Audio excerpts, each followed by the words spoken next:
Pedro, você já disse mais de uma vez que a União Soviética, de certo fato, de fato se esforçou para fazer dar certo. Sim. Você poderia falar melhor sobre alguns elementos que mostram que a tentativa foi genuína e não só burocracia? Tá bom.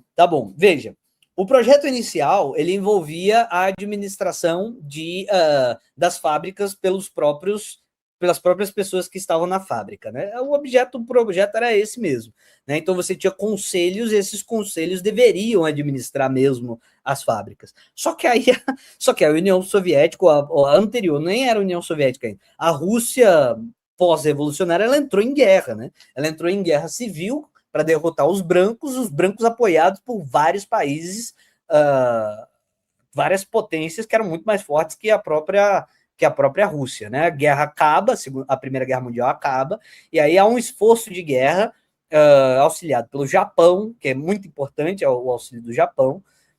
E veja, alguns desses auxílios não são, eu estou lutando contra o comunismo.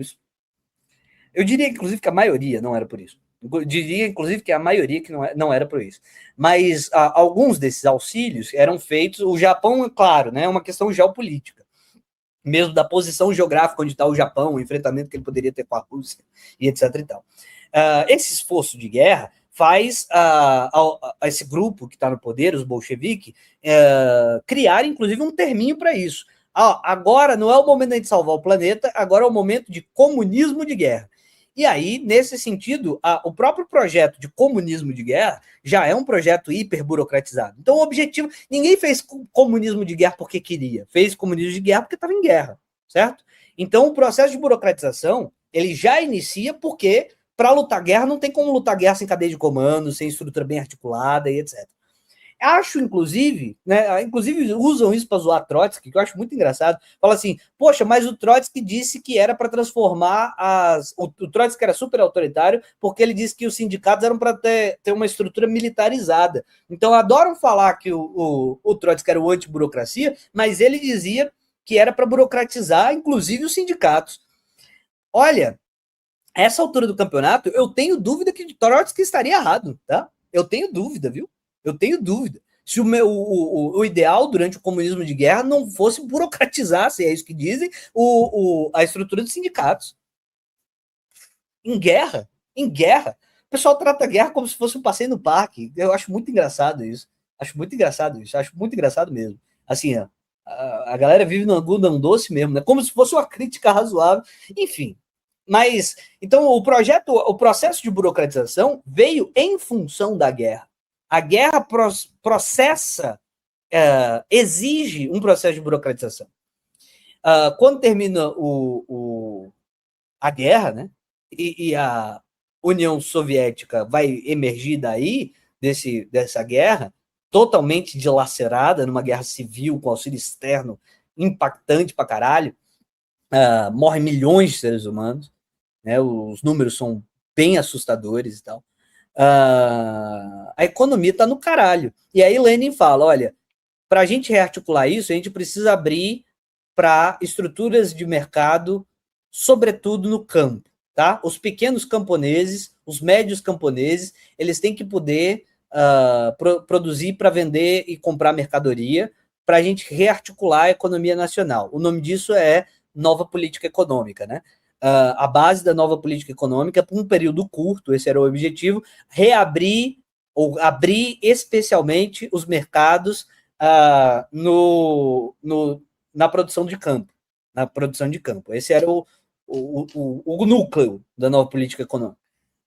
E a nova política econômica, ela se afirma, pelo menos Lenin dizia, que isso tinha que ter um prazo e etc. E as acusações eram, mas nessa estrutura vocês querem mercado, mas vocês querem monopolizar o mercado de produção industrial para vender a produção industrial em mercado internacional e comprar, sei lá, o que vocês precisam para desenvolver o Estado soviético.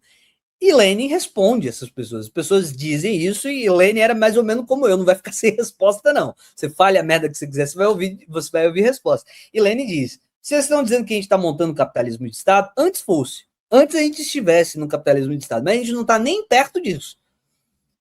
Isso tem conexão com a fala que o Haddad faz, né? Que, na verdade, o que acaba operando a União Soviética é uma acumulação primitiva de capital para o processo de industrialização da Rússia. Então, o que Lenin fala, quando o Lenin também falou de outra frase que é magnífica de Lenin, impressionante, é bonito de se ver, que ele fala assim, ó, a galera estava reclamando do projeto concentrado, organizado pelo Estado bolchevique de eletrificação da Rússia. Ele fala, socialismo é eletrificação. Sem eletrificação de todo o sistema nacional, se não tiver eletrificação, não tem socialismo. Não tem socialismo sem eletrificação. Então, assim, antes de qualquer coisa, mas os ideais, eletrificação. Se não tiver eletrificação, não tem conversa. Então, o Lenin era muito pragmático. E esse pragmatismo advém da compreensão de Lenin das dificuldades e do atraso russo. No processo de produção industrial. Né? Então, ele teria que equiparar o processo de produção industrial, produzir um processo de produção industrial, e as outras coisas seriam talvez até secundárias. Todos os outros trabalhos, enquanto não tivesse acontecido o processo de industrialização para colocar a União Soviética nas cabeças, estaria comprometido de uma forma ou de outra. Em Lenin isso é muito claro, as críticas que ele recebe são muito claras, inclusive nesse sentido. Para quem gosta, para quem não gosta, era essa a posição dele. Então tem muita gente que vai dizer que o projeto de Lenin só poderia dar naquele bando de merda que deu, porque baseava-se exatamente numa concentração burocrática para fazer esse tipo de projeto, como a eletrificação da Rússia, etc. E tal. Ou seja, que algumas pessoas dizem que o leninismo é uma merda, porque ao final das contas ele não vai fazer o que ele quer fazer, ele vai fazer o que ele fez de fato, que é concentrar poder para a produção de uma industrialização e morreu aí, né?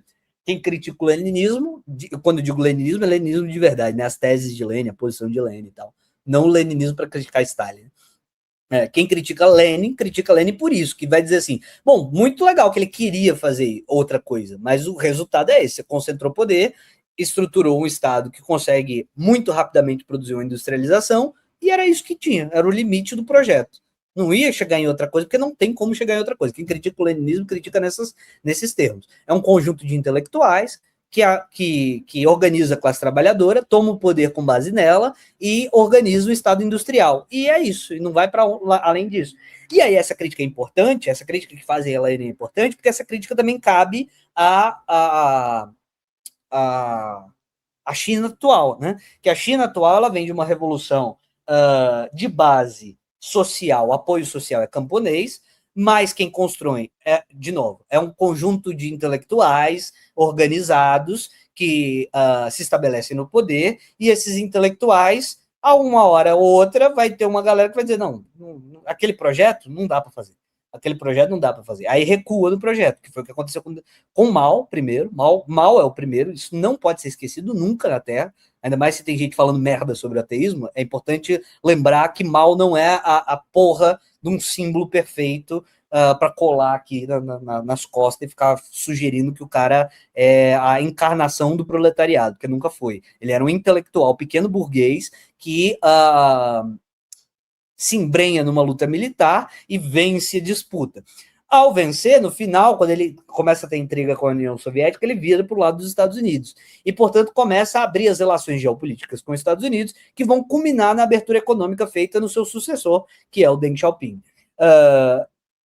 A abertura econômica que acontece na China ainda é uma abertura construída pelo legado desses pequenos intelectuais que orquestraram uma revolta de base agrária, mas com viés de industrialização. O viés de industrialização do Mao, inclusive, dá errado pra caralho. O grande salto para frente pode ser chamado corretamente de grande salto para a morte. Né? Foi um desastre, incalculável, o grande salto para frente. Foi um desastre. Quem passa pano pro grande salto para a morte, vai ter que se lidar com Deus quando for para o inferno, já que o assunto é ateísmo, inclusive, né? Vai ter que lidar com Deus quando for para o inferno, porque passar pano para aquela merda é inacreditável.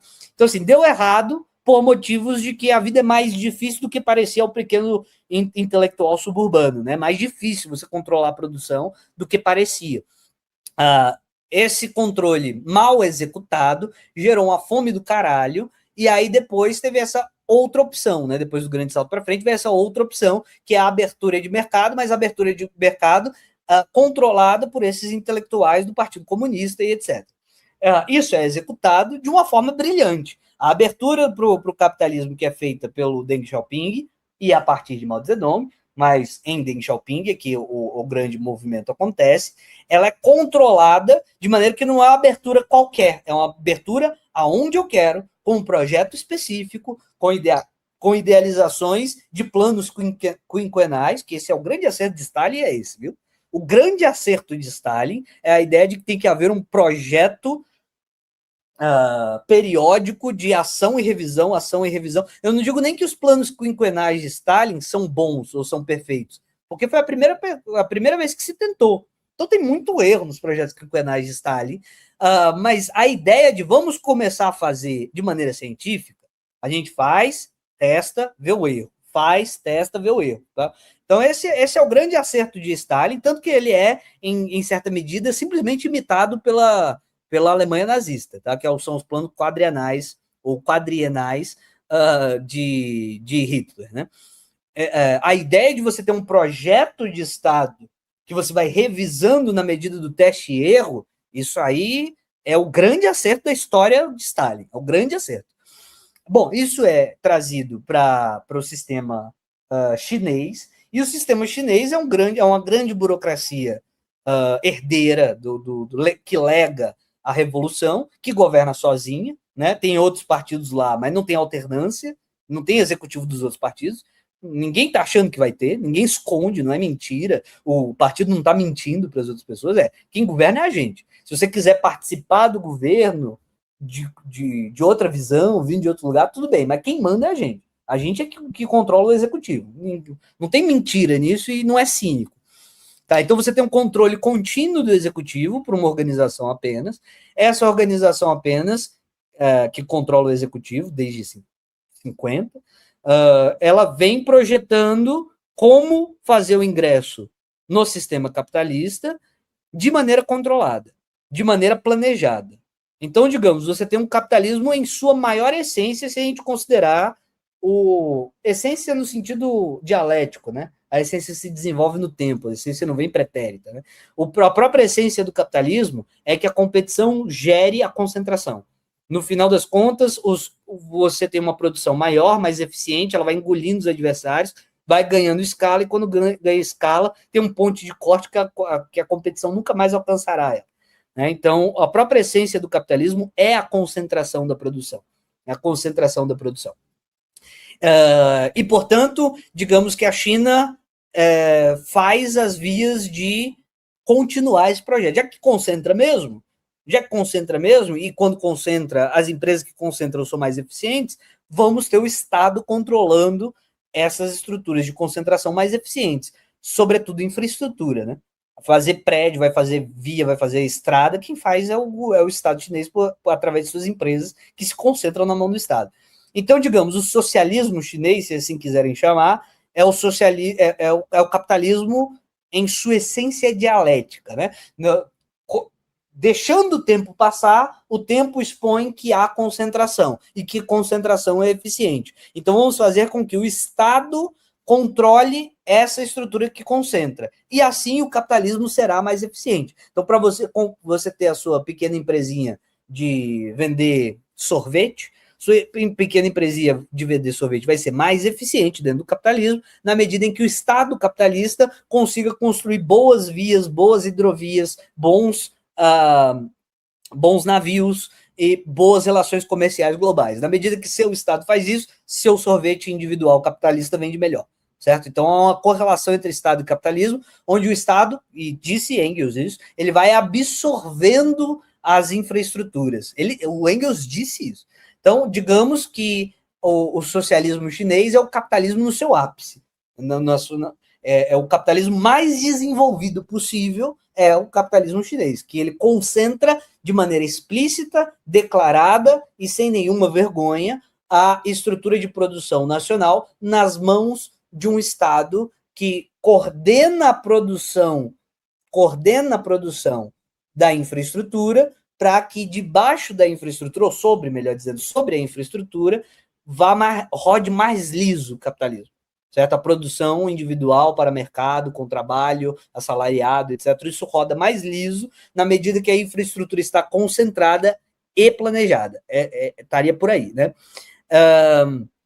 Então, o que eu estou dizendo é o seguinte: bom, você pode, num certo sentido, dizer que talvez Lenin fosse dali de qualquer forma, certo? Na medida que você tem uma revolução feita por pequenos intelectuais que vão organizar racionalmente a produção para evitar o desgaste, ou seja lá o que for, você acostuma a estrutura a viver nisso e ela concentra-se nessa estrutura burocrática. Por isso que essa discussão é importante. Né? Será que não já estava, os problemas do capitalismo chinês já não estavam previstos pela forma de organização política e social do Lenin? Já não estava isso desembocando naquilo? O limite do projeto não seria esse? Né? Essa seria uma maneira de entender o que aconteceu. Outra maneira de entender o que aconteceu, o que está acontecendo, é dizer, não, olha, é porque o Lenin morreu, aí é foda, aí não tem como saber. Mas se ele tivesse lá, ele não ia fazer uma NEP de 1 milhão de anos, nem ia fazer um projeto de coletivização forçada, ele ia fazer a coletivização pelo exemplo, que tinha esse debate, tá? Existia esse debate. A coletivização das terras por Stalin, ela foi feita de modo forçado. Tinha o debate da possibilidade de você abrir os sistemas de coletivização de produção e ele ser tão mais eficiente, tão mais legal e tão mais bonito que as pessoas iam porque queriam e não de maneira forçada. Certo? Se isso ia dar certo, não sei, mas o debate existia. Então a gente não pode ignorar que aventaram esse tipo de atividade.